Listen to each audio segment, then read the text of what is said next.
Tonight on News 12, a Vote 2024 election debate from the Optimum headquarters and News 12 studios. We are in Bethpage in the heart of the 3rd Congressional District. Democrat Tom Suozzi, Republican Mike LiPetri are vying for your vote.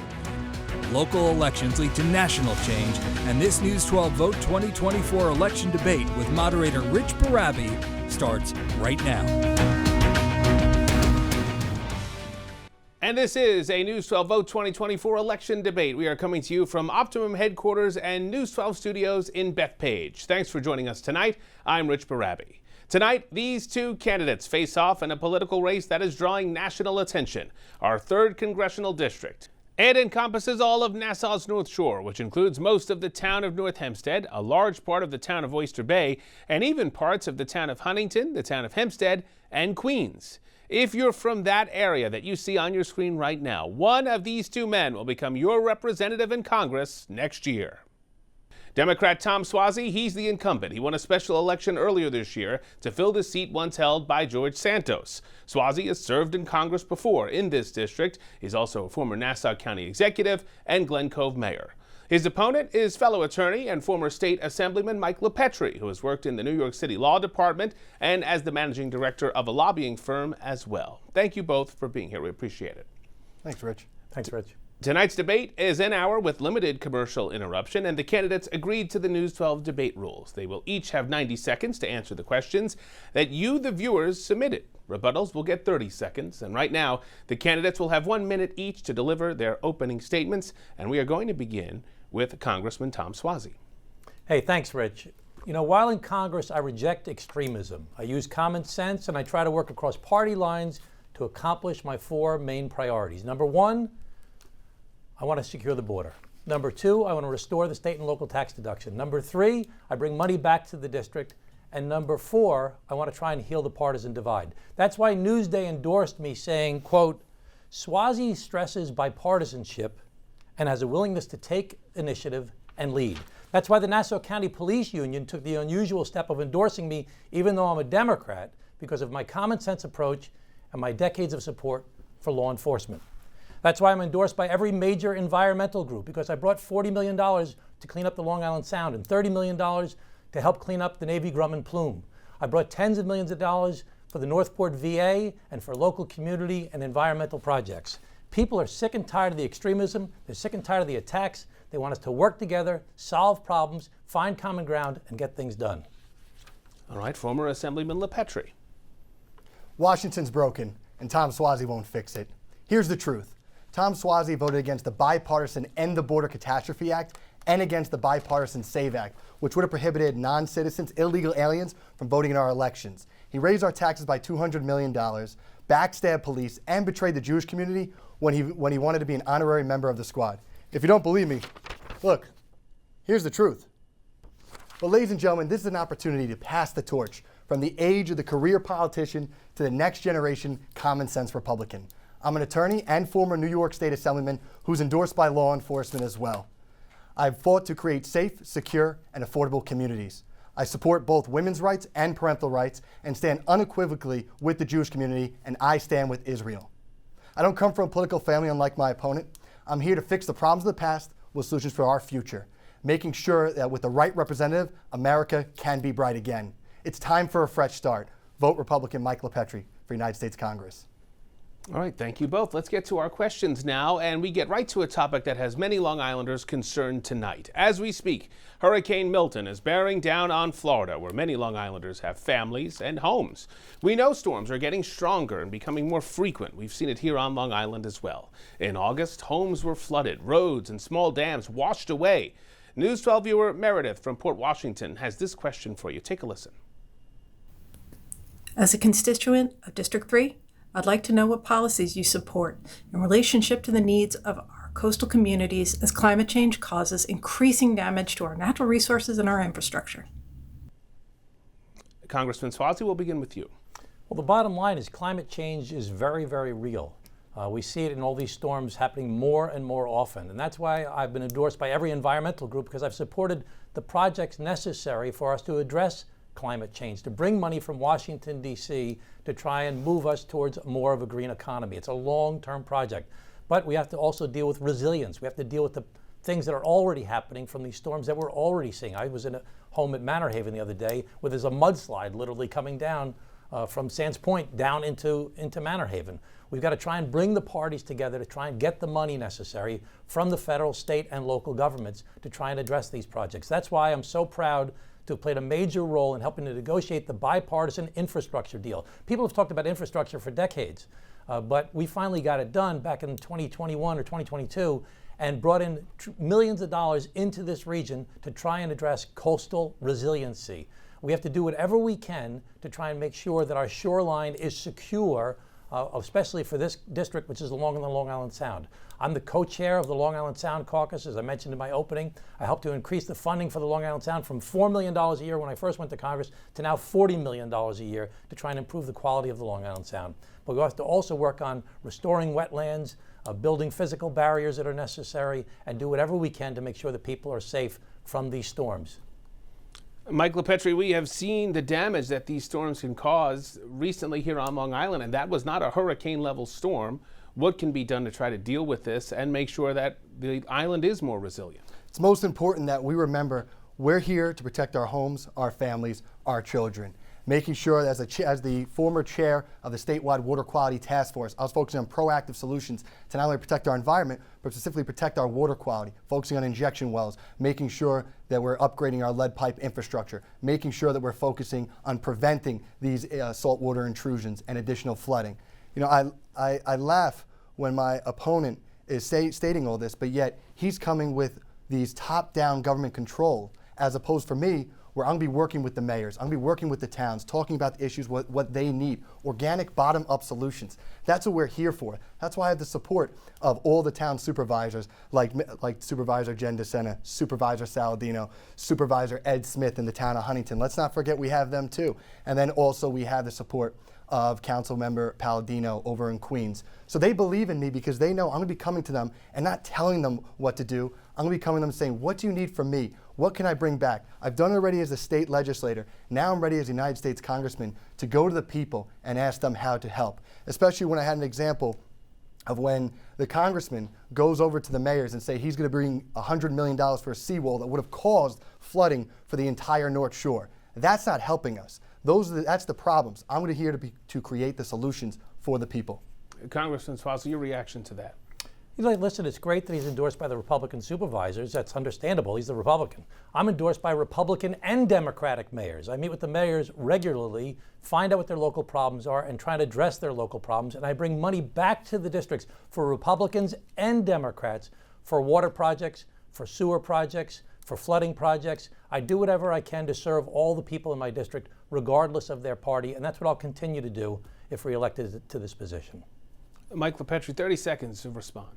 Well, if you notice that he conceded all the facts that I just stated, because they're true. And I've spoken to the same mayors. They've informed me of what they need to create our communities safe, to make sure they're affordable, to make sure more money is coming to help them out. For example, I've spoken to multiple village mayors that talk to me about the water contamination issue and how they need money to make sure they keep up with the drinking water standards of New York State. As I said with the chair, with my knowledge as the former chair of the statewide water quality task force, I have the experience to bring home what we need.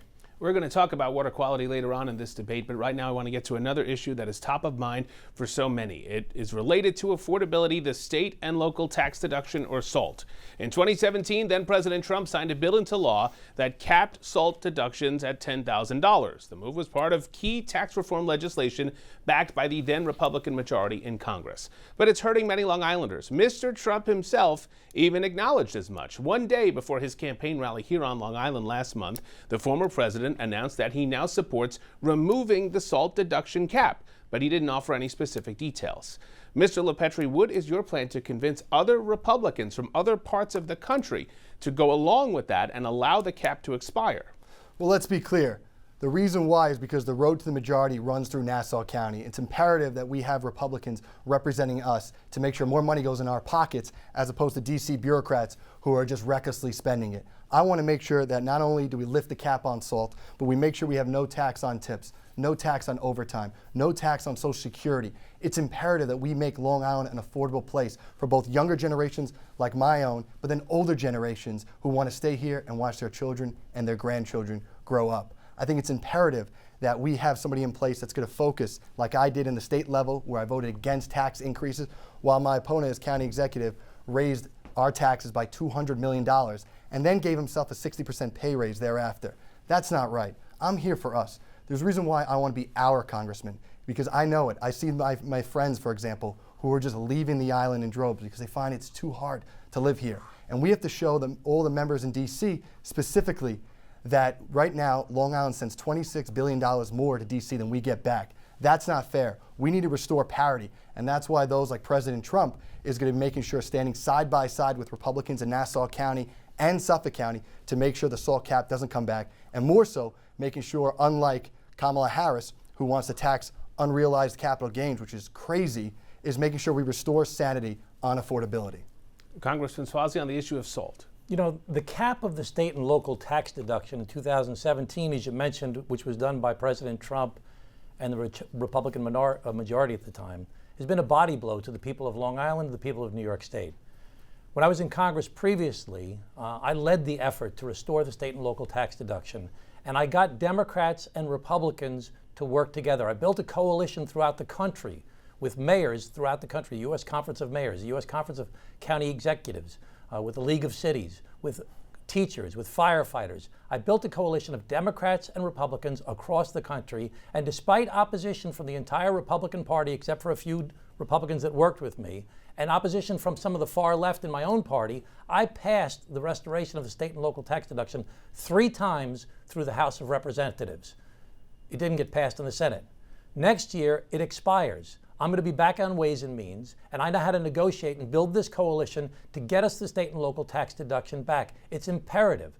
We've had Republicans here on Long Island that have said, as Mr. LiPetri does and as President Trump said, oh, I'm all for getting the SALT deduction back, even though they're the ones who took it away from us in the first place, but they've never even brought it to a vote.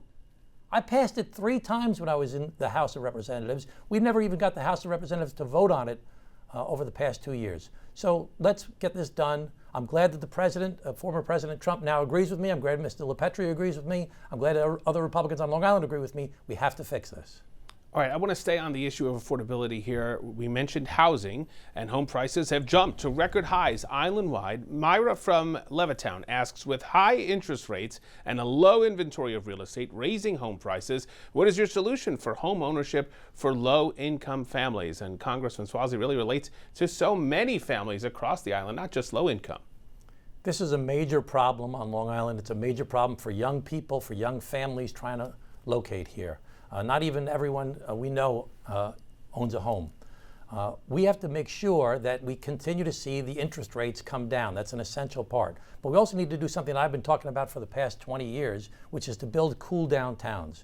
To keep 99% of Long Island the same way it is now. Single family homes, parks, beaches, open spaces. But we need to focus on developing in our downtown areas around our train stations. We've seen that start to happen based upon efforts that I did when I was county executive, promoting cool down towns. And you see that happening now in Farmingdale. You see that in other places on Long Island where it's been successful. Even Garden City is an example of a cool downtown that has restaurants and shops and office buildings in the downtown area. We do it in Glen Cove. We're doing it in other communities throughout Long Island, but we need to do it more. Focus on building around our downtowns to increase the housing stock, because we're suburban sprawled. We grew with the fastest growing county in America from 1950 to 1960. In fact, from 60 to 70, we still grew quite a bit. But around 1990, we became suburban sprawled, and there's been very few new housing developments. The only way that's going to change to expand our tax base and provide more housing is to build around our train stations in our downtown, not with mandates from the state, but with people working together to try and build more housing. Okay, former Assemblyman LiPetri, what would be your solution for the housing crunch? All right, you see that? Right there is the beginning. That's where he's working with Kathy Hochul up in Albany to make sure we're expanding out housing, building out to replicate what's going on in the city. No, that's not what we need. We want to have it, we're encouraging first-time home buyers, single-family homes. That's what we want to stimulate.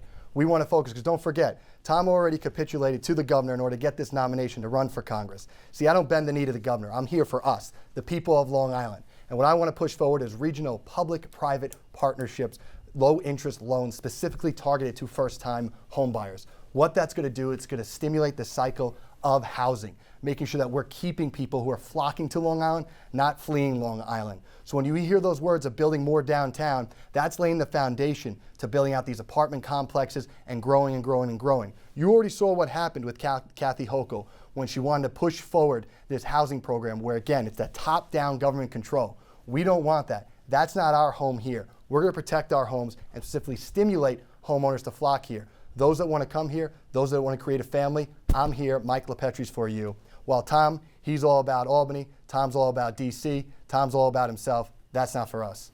Congressman Suozzi, a couple of years ago, Governor Hochul did push for new efforts to build housing on Long Island. It faced significant pushback because part of that plan was that the state could jump in if local municipalities didn't reach a certain goal. Do you support that plan, even if she has backed off of it? I actually led the effort against Governor Hochul on that idea of taking over local control. I actually had a coin phrase that I created, which was local control, not Hochul control. And she has since backed off that message. And what Mike is saying is just nonsensical. The reality is, where would he build single-family housing in our district? Where is the location? Tell me one location in our district where you could build single-family housing and build more than 15 units. Tell me one place. Tell me how you're ever Tell me one place. How are you going to object one at to a time. Mike, go ahead, answer that How are you going to question. object to Kathy Hochul, where you have pledged your allegiance to her? Because I have always shown my independence, Mike. I don't just go along with my party. I never have. Everybody knows that about you. You're just making stuff up. Listen, I know you want to run for office. I know you're having fun. I think that your votes say otherwise. Tell me one location. I think that your vote. This is when you said with Joe Biden, when you're talking about I got a where you picture hit with the them. president. That's a good That's one, right. Mike. I mean, I think it's, Mike, let's tell me. I just think it's important that you show the truth to the people. Could you just tell us That's what I'm asking for from each and every one of you,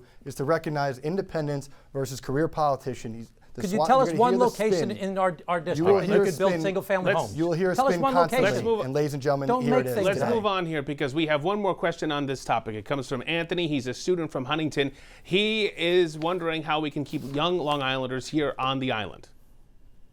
My name's Anthony Cacciato. I'm 20 years old and I'm from Huntington. My question is for both Mr. Suozzi and Mr. LiPetri. As a young person who's about to graduate from college, the affordability of housing and basic goods is something that I, as well as many young Long Islanders, are concerned about. What do you plan to do at the federal level to help alleviate these costs and make Long Island a place that's affordable and attractive for young people to go back to after their education? We're going to start with Mike LiPetri here on that question, and again on this housing and the brain drain issue. We've been talking about that for decades at this point as well. Very much so. I get it. I know it because I have skin in the game. For me, it's all about maintaining my generation staying here on Long Island. We have to encourage industry. I'm focusing on also pushing for the trades, for apprenticeship programs, for coming out of high school and actually working in tandem with businesses and the like to create these apprenticeship programs to develop so they don't have to incur massive amounts of debt. I want to focus on where more money is going in your pockets. Many of the tax issues that I've touched upon will allow us to have more money for us. Staying away from inflation that my opponent has caused, which as you've seen, caused milk, bread, eggs, water, over the past 4 years have skyrocketed 40%. Why? It's because people are recklessly spending instead of focusing on putting it in our pockets. That's my goal, and that's my focus as your representative. That's the very essence of being a congressman, is not forgetting who you work for. I work for you, while Tom Suozzi is expecting you to work for him. That's not how it works here. You're going to be talking to me. You're going to be communicating to me the issues. I'm going to be following up on these pledges. I'm going to be following up and working across the aisle, Democrats and Republicans alike, to get it done. And most importantly is we got to effectuate these middle-class tax cuts so more money is always going to be focused on promoting and encouraging families to develop. Congressman Suozzi, back to Anthony's question specifically about young people. Yeah, I don't think he answered the question at all. And it goes back to the fact that he really has no solution whatsoever. I'm willing to cede my time. I get 90 seconds. I've still got 80 seconds left. I'm willing to cede my time to Mr. LiPetri. Tell us the one location in the district where you want to build all these single-family homes you're talking about. Would you like to cede the rest of your time to me then? No, I want you to talk about where would you put single-family? Yes, go ahead. Single-family homes. You'll where would cede the rest of your time for me? Well, Assemblyman, what is your plan for housing? Yeah, for housing, we'll be stimulating by having first-time home buyers. If you look at the population itself, is specifically between now and 40 years ago, it's virtually the same. So what you're seeing from the Democrat side here is they want to encourage a stimulus of apartments for us. Where would I you don't build want that. single-family I think that's really inhibiting the necessary link to the community. I want to have people where they're touching upon their schools, touching upon their parks, How? knowing their But communities. just to that question, because when I Yes. look around my own community, I don't see a lot of places where new homes could be built. Do you have specific locations or other plans that you think It's would not work? about just building. That's my point, is that it's all coming together. Because additionally, while you build more dense housing, as a result of that, and you have questions regarding water quality, you I'd have like to questions regarding reclaim my schools, time back. you have questions regarding sanitation, you have to focus on that. And that's why you'd be working with the local municipalities to create the best way possible that are also logistical and sustainable for future generations. I get it that he's going to be doing his thing because that's his narrative of the Democrat side. But you have to do what's logical and pragmatic for the people. Congressman, 10 seconds. Yeah, he's really not making any sense whatsoever. There's a major problem with housing. You have to build more housing. I've worked my whole career to preserve the suburban quality of life of Long Island. I've heard the same tropes over the years about the Queensification of Nassau. I'm totally against that. I want to keep Nassau County a suburban oasis. But in order to get young people to live here, we have to build in our downtowns with restaurants and shops and office buildings and apartment buildings. That's the only way that we'll get young people to move out here. All right, thank you both. And don't go anywhere because this Vote 2024 election debate from the Optimum headquarters and News 12 studios is just getting started. And boy, is it. How do the candidates plan to keep you safe? They both have support from police, but which of their plans works best for you? We're going to ask them that next.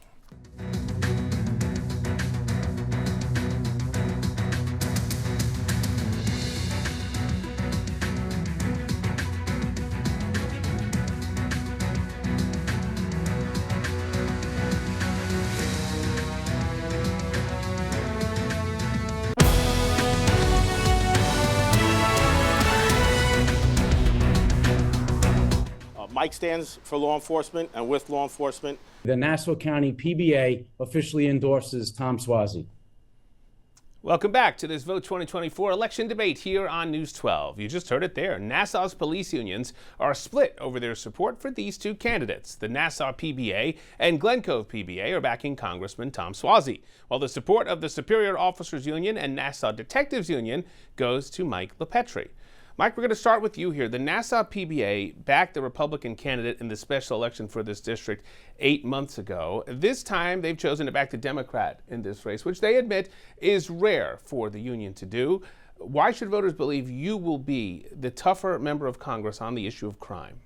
Well, I think my record speaks for itself. I have the support of the SOA, the DAI, and also the correctional officers have now also endorsed me, and include the Port Authority, SBA, as well as in this race. So I don't know what deal Tom and Kathy Hochul have forged, but for me, it's all about knowing that people can trust me. I was the #1 supporter as a New York State Assemblyman for law enforcement. I actually rode along with ICE during the Abolish ICE movement to see firsthand what they did to remove illegal aliens who commit heinous crimes like sex predators and murderers. I introduced legislation that criminalized the water dowsing attacks that you saw, the disrespect of the NYPD and such. Now we're making sure that as your congressman, you can count on me. While Tom Suozzi voted for the George Floyd Act, which is betraying police officers and would have repealed qualified immunity, meaning for those that understand, it allows law enforcement officers to be personally sued for conduct occurring in the line of duty. That's crazy, and I would never give that power to people like Tish James. For us, it's about making sure we're focusing on our home, protecting our communities,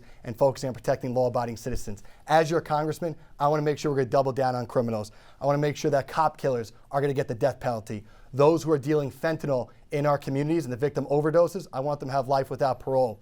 I want to make sure that we're doubling the mandatory minimums for illegal firearm crimes. And I want to make sure to combat bail reform, we're making resisting arrest a federal crime so we keep these career criminals behind bars so judges can use dangerousness at their discretion.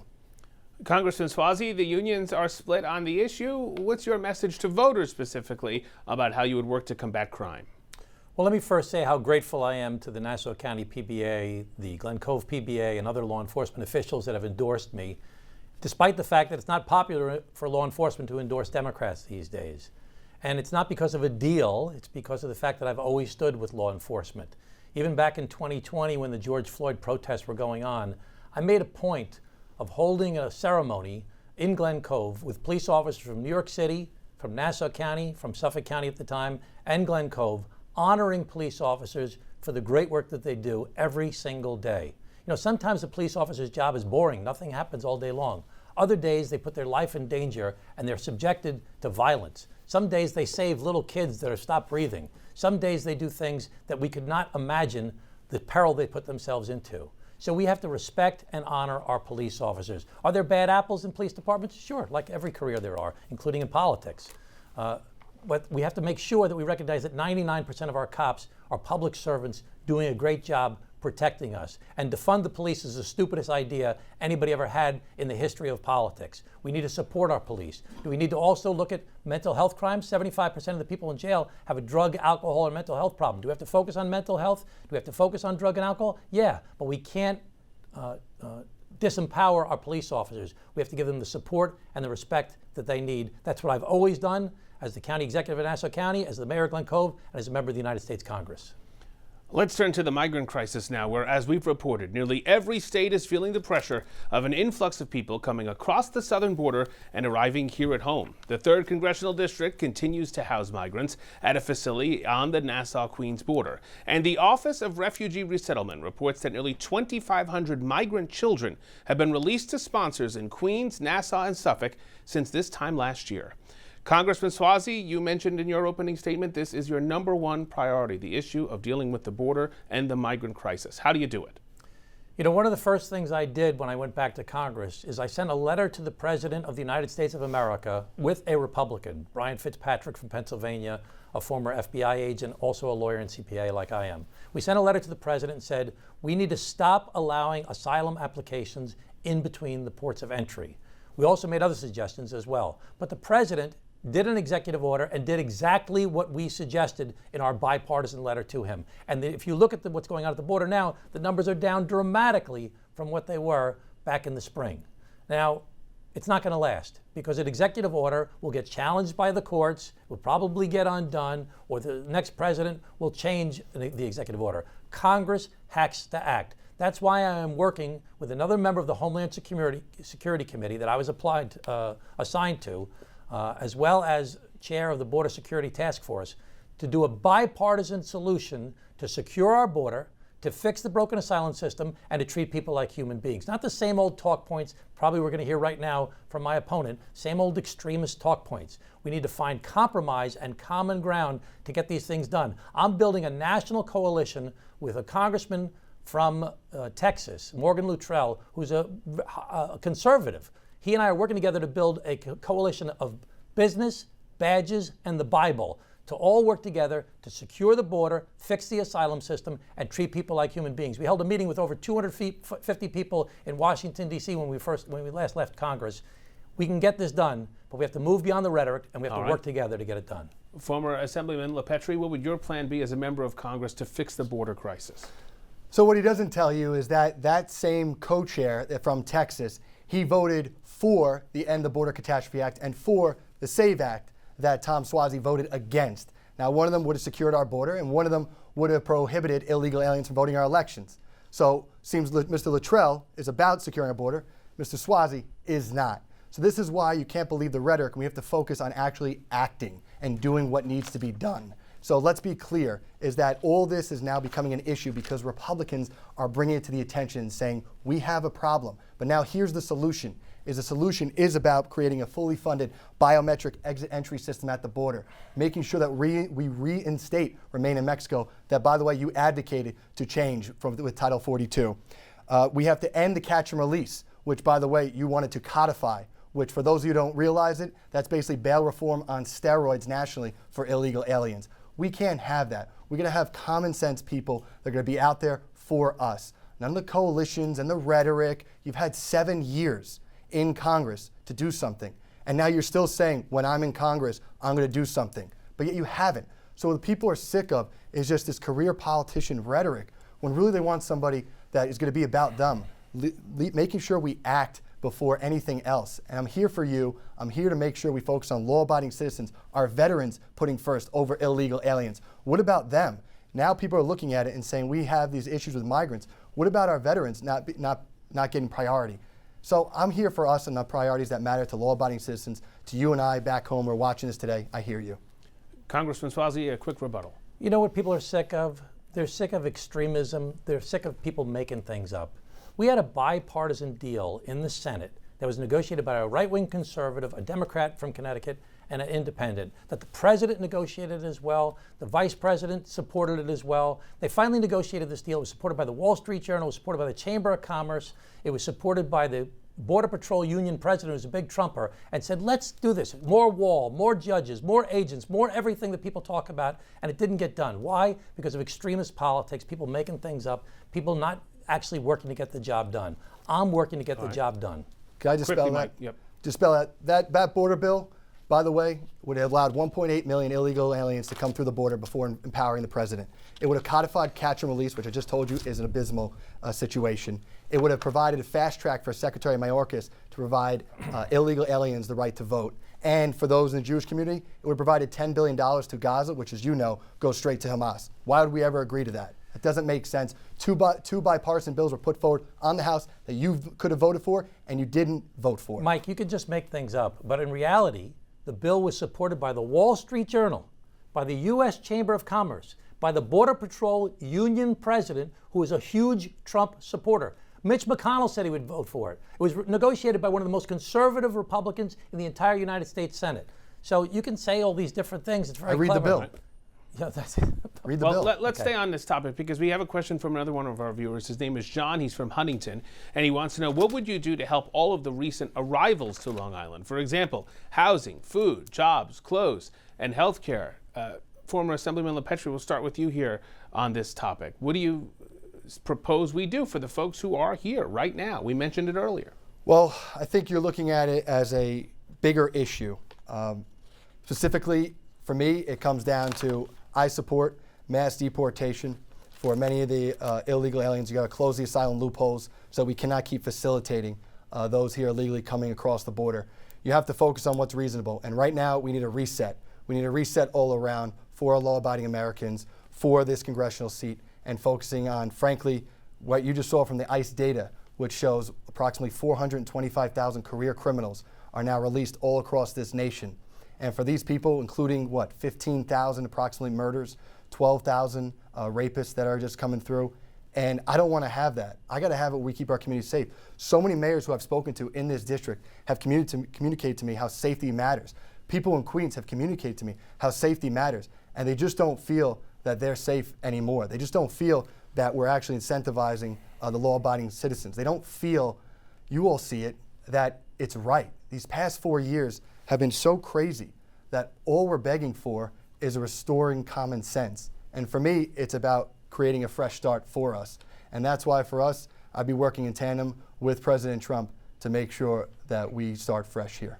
Congressman Suozzi, what do we do to help the people who are here, whether you agree or disagree with the current policies? The question from John is, how do you help these people now? Yeah, I just want to point out again, my opponent is doing the same old extremist talk points that have brought us to this point. We're making up figures about murderers and about crime. We have the lowest crime rate in the United States of America in Nassau County of any community over 500,000 people, something I helped to accomplish when I was the county executive in Nassau County. We have a low crime rate, and we want to keep it low. That's why I'm endorsed by the Nassau County PBA and the Glen Cove PBA. As far as people being helped when they're here, we have such a huge burden on us already here at the local level with our high property taxes and our high state income taxes. And part of the bipartisan bill that Mr. LiPetri rejects out of hand, that he thinks doesn't make any sense, would have given money to the states like New York and to New York City and to other places throughout the country to help take this off the local burden. It was a reasonable compromise done by conservatives, Democrats, and independents to work together to solve this problem. Again, it was supported by outside groups that are conservative groups, the Wall Street Journal, the U.S. Chamber of Commerce, the Border Patrol Union president. So I'm working to go even another step further. I listened to complaints that were made up, quite frankly, by the people who opposed that bill, including President Trump, and about this idea of all these people would be let in. I've proposed that we not allow any asylum applications in between the ports of entry. Now that's going to piss off some people in my party and on the far left, but it's the right thing to do. Why subject these people to go through this long trek in the first place, pay off coyotes, pay off organized crime, pay off cartels, to put themselves in danger like that and add this problem to our country? Not remain in Mexico, remain south of Mexico, where you go to a safe mobility office in Colombia or in El Salvador or other places throughout the world. Let's talk about another significant issue for so many Long Islanders. It was been mentioned earlier, the safety of our drinking water, including Grumman's past work here on Long Island. The Bethpage plume has been making its way south at about a foot a day for decades. And earlier this year, contaminants from the plume were detected in groundwater near the Southern State Parkway and the Seaford Oyster Bay Expressway.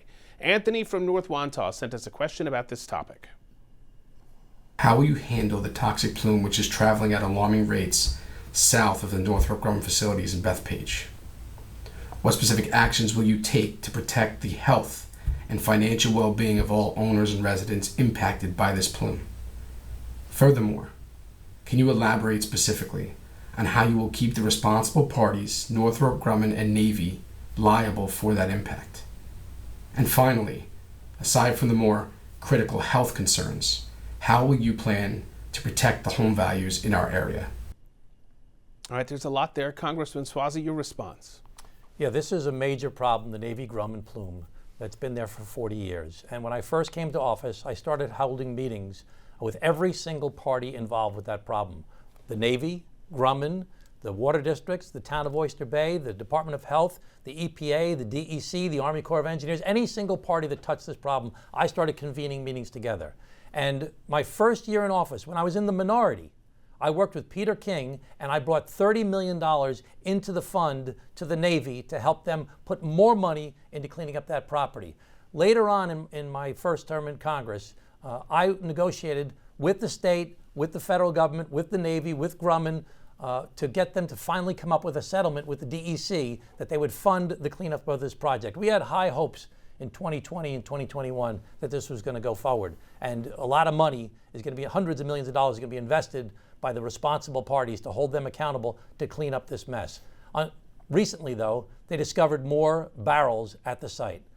We need to hold the parties more accountable, including especially Grumman, for them to clean up that site so that people don't worry. Because we've lost confidence when we saw these barrels that were there. We have to hold them accountable to make sure that contaminants are not migrating from the site. Right now, there's a plan in place. It's happening. It's taking too long, and they need to make the people feel more comfortable. The money's there. The people are held accountable, but they have to do it more quickly. Mr. LiPetri, the question from Anthony is relating to the communities, many of which you represented in the State Assembly. How do you deal with this issue? Yes, during my time as a state assemblyman, we actually made sure to protect ourselves from the plume trending downwards. We put an entire containment system working in the state to make sure we protect against that. But now we gotta go forward harder because clearly decades of meetings just doesn't work. Now it's about making sure we have full cleanup and remediation. When I was a state assemblyman, I had the exact same situation occurring in the eastern portion of my district. DEC in the state, for example, wanted to do a cursory superficial cleanup. Clearly that wasn't enough for me because I saw, hey, if we don't do it now, we're gonna have long-term problems where you'll have surprises occur, as you've seen here. So what we did instead is we pushed DEC to do a full remediation, full cleanup of the area to protect our groundwater, protect our drinking water, and most importantly, protecting our residents. Similarly here, I'm going to be doing that in tandem with the town of Oyster Bay, in tandem with the Bethpage Water District, working from that organic bottom up, but putting pressure on the top where it's no longer just meetings. It's time to act. You're going to do it or else. And that's my style and what I did with the state level, and I'm going to be pushing it where we're having pressure, using the community, because I've spoken to so many community residents in Bethpage, and they've indicated to me, what are we doing here? It's been going on for 20 years, all of which you've been the representative there, and still a problem. These are the solutions that I want to push forward. This is how we get it done, beginning on November 5th. Congressman Suozzi, I'll give you the opportunity to respond to that, but also I want to broaden the topic for both of you relating to our drinking water, the toxins that are being found, and how we make sure it is safe to drink for all Long Islanders and everyone here in New York State. Congressman. Let me just first assure people that your drinking water is safe. It has to meet certain standards in order for it to even be let to go to your tap. Listen, I've been working on this a long time. I was named a national model for cleaning up pollution when I was mayor of Glen Cove, cleaning up Superfund sites and hazardous waste sites. I helped to bring in tens of millions of dollars to clean up the Navy Grumman plume. You talk to any Democrat, any Republican in the town of Oyster Bay, including the supervisor or the town council members. You talk to any member of the water districts there that are affected by this, and they'll say Tom Suozzi helped to move this process forward like no federal official ever had in the history of this 40-year problem. So I will continue to do that. It's not just meetings. It's bringing people together to move beyond the bureaucracy, to find a way to get the money and the legislation and the people to work together despite the bureaucracy to actually get the work done. It moved forward dramatically when I was in Congress originally, but now we discovered these new barrels, which is devastating to all of us. So now we have to hold the parties even more accountable for what they've done. So, I believe that the water on Long Island is safe, but we have to get more money from the federal government, from the infrastructure bill that I helped negotiate. I brought $5 million in just recently for the Hicksville Water District. I've just applied for 10 specific grants of $1 million each for water districts throughout the entire district. I'm always trying to bring the money from the federal government, and have been successful at it, back into the district to help these local water districts so they don't have to put the cost down to the homeowners. Okay, Mike LiPetri. As a state assemblyman, I voted to ban PFOA and PFOS, many of these emerging contaminants that are causing a lot of the issues today, making sure we're preventative and proactive on what we're seeing. And additionally, with our water quality, I touched upon it earlier when I was the Republican chair of the statewide water quality task force, focusing on these proactive solutions to generate and create protective measures for our water. Specifically going forward, though, we need to push forward with injection wells. Injection wells, what they'll do is they'll treat our potable water and then re-inject them into our freshwater aquifer. What that does, the volume of water will actually clean out these contaminants, and additionally, by having our freshwater aquifer feeling filled like a cup of water picture, imagine picturing that filled up, that will allow us a natural border against saltwater intrusion. So it's twofold. In addition, we're going to need those big recharge basins all throughout Nassau County and Suffolk County to curtail against runoff that you're seeing, which is causing a nitrogen influx among our North Shore and South Shore. By us having these recharge basins, you'll be collecting natural rainwater that will now permeate down through the island into the aquifer, which will be natural clean water for us to drink from.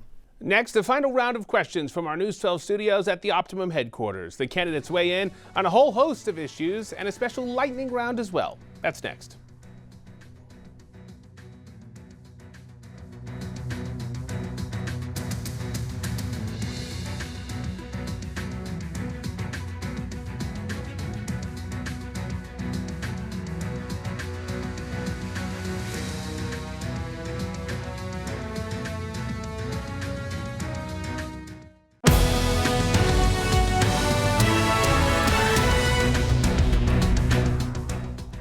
Welcome back to Optimum headquarters and the News 12 studios here in Bethpage for this election 2024 debate.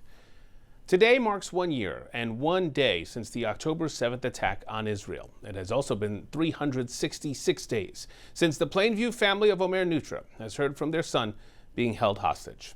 Israel continues to press forward in a multi-pronged war, taking on attacks from several fronts, as several hostages remain in the custody of Hamas, and the damage of the Israeli Armed Forces campaign in Gaza and Lebanon have led to tens of thousands of deaths. Mr. LiPetri, where do you stand on the crisis in the Middle East? What could you do as a member of Congress to try to bring peace to the region and, for the purposes of so many in this district, bring Omer Nutra home? This is absolutely a travesty. What's even occurring is disgraceful. For 10/7, I was there on Sunday with the Nutra family, and then Monday, yesterday, I was at the remembrance, really, of with so many people across. Tom, I'm happy you were there too, although I was there on Sunday as well with Plainview and East Hills, and it's so important that we have to come together with the Jewish community.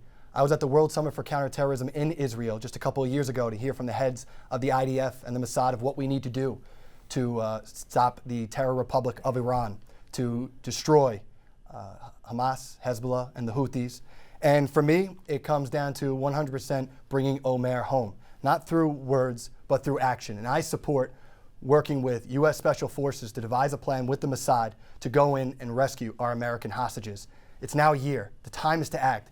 No more meetings, no more talking about it, no more saying just bring them home now, actually doing it. And that's what I support on the level. Also, and additionally, crippling Iran, Restoring those sanctions are critical to now making sure that Hamas, Hezbollah, and Houthis do not have the funding they need to operate these disgusting attacks against the Jewish community. I want to go after the college universities as well who espouses anti-Semitism. I want to remove the federal funds. I want to make sure we strip them of accreditation. And I want to specifically deport those here on student visas that espouses anti-Semitism. You're gone. You're not here anymore. That's not the United States of America. We're going to protect our Americans here. Congressman Suozzi. So I was endorsed by AIPAC because I'm one of the most reliable Democratic voices in all of the United States Congress to unequivocally support Israel in this existential battle. We have to do everything we can to try and help Israel get through this. I know the Nutra family very well. I went to go visit them in Tel Aviv. They're from Plainview. They were in Tel Aviv. I went to go visit them after the October 7th attacks. It turns out I met Omer when he was a young man, when he was at the Solomon Schechter School that I had a great relationship with. The parents actually sent me a picture of me and Omer when he was in high school. I can't imagine the suffering that they're going through every single day, and all the families are going through every day that have been faced with these awful attacks on October 7th a year ago. We have to do everything we can to degrade Iran. The world has changed dramatically in the past 3 weeks, and it's clear as day that Iran is supporting a terrorist network of Hamas, Hezbollah, the Houthis, and others throughout the entire region that are declaring not only death to the Jews, death to Israel, but also death to America.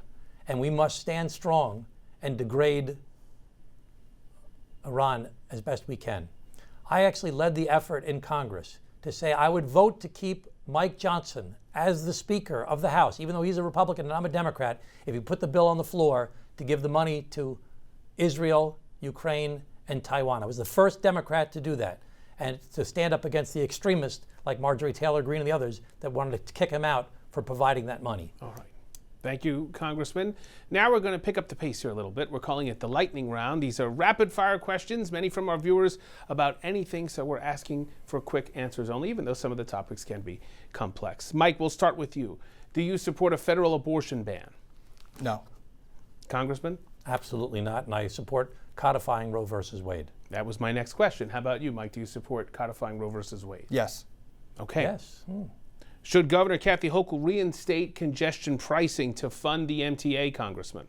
Yes, with exceptions, so it doesn't hurt some of the people that have to use the region on a regular basis, like teachers and firefighters and other people that have businesses in the region. Former Assemblyman LiPetri.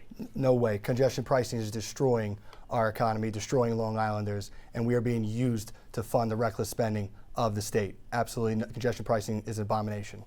Let's look at New York City. Should Mayor Eric Adams resign, Mike LiPetri?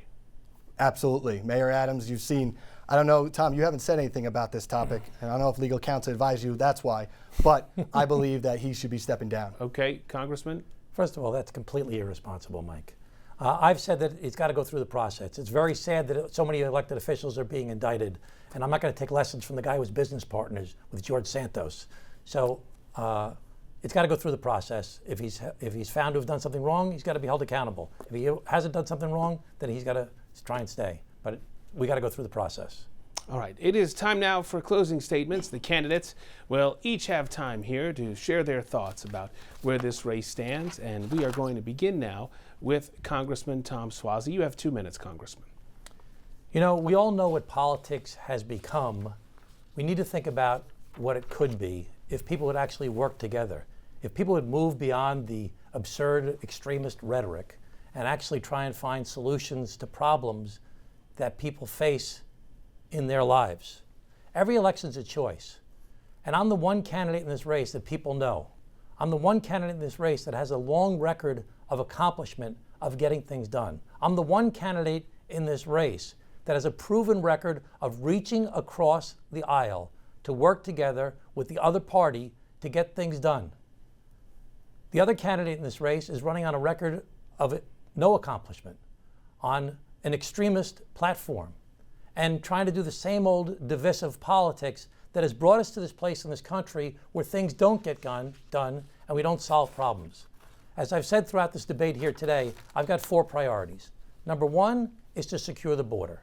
Number 2 is to restore the state and local tax deduction. Number 3 is to continue to bring money back to our district so that we can relieve some of the burden at the local level by getting more money from the federal government. And number 4 is to work to try and heal some of this partisan divide. The same old rhetoric, the same old extremism, the same old attacks are not going to get things done.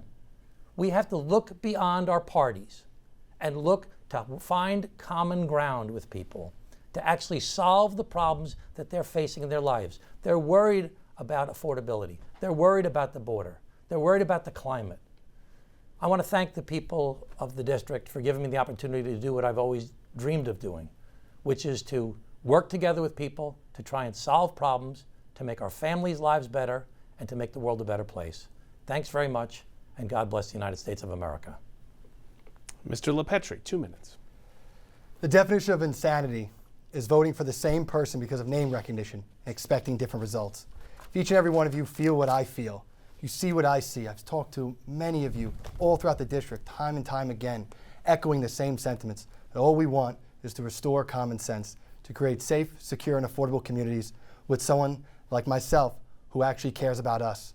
Tom Suozzi already left this seat to run for governor. His heart's not in it anymore. We need someone that's all in like I am. I'm here to be your representative. I'm not owned by anybody else but you. I'm not here to be a champion for anybody else except you.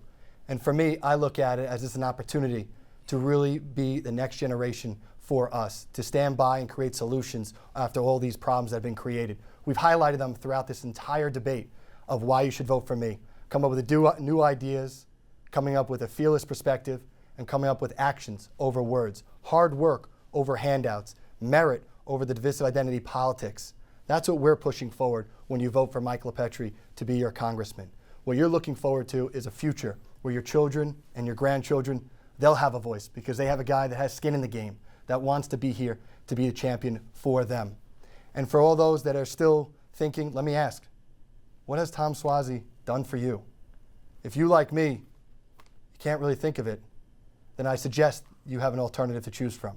I suggest that you provide your vote to me. I suggest that you, like me, believe that America's future can be bright with someone that's out there to make sure more money goes in our pockets, make sure law-abiding citizens, our veterans, and legal merit-based immigrants are pushed forward. If you, like me, want to make sure we're focusing on our water quality right at home, and if you, like me, want to make sure we're promoting the entrepreneurial ventures, the businesses that are going to be thriving here on Long Island as opposed to just leaving Long Island, I ask you, it's time to vote Mike LiPetri for Congress. It's time for a fresh start. Thank you. And thank you both for being here. We appreciate it. Thanks, Rich. Thank you, Rich. And I want to thank everyone for tuning in to our first Vote 2024 election debate of the season, whether you're watching on News 12, on our app, or on News 12 New York. We have 2 more debates coming up here on Long Island, and you can scan the QR code on your screen right now to submit your questions for the 4th and 1st Congressional District candidates. In the 4th, it's Democrat Laura Gillen taking on Republican incumbent Anthony D'Esposito in a rematch of their race from 2 years ago. And in the 1st Congressional District, Democrat John Avlon is taking on the incumbent freshman Republican Nick LaLota. They will go head-to-head over the next couple of weeks right here on News 12. I'm Rich Barabi. Remember, local elections lead to national change. Okay, good job.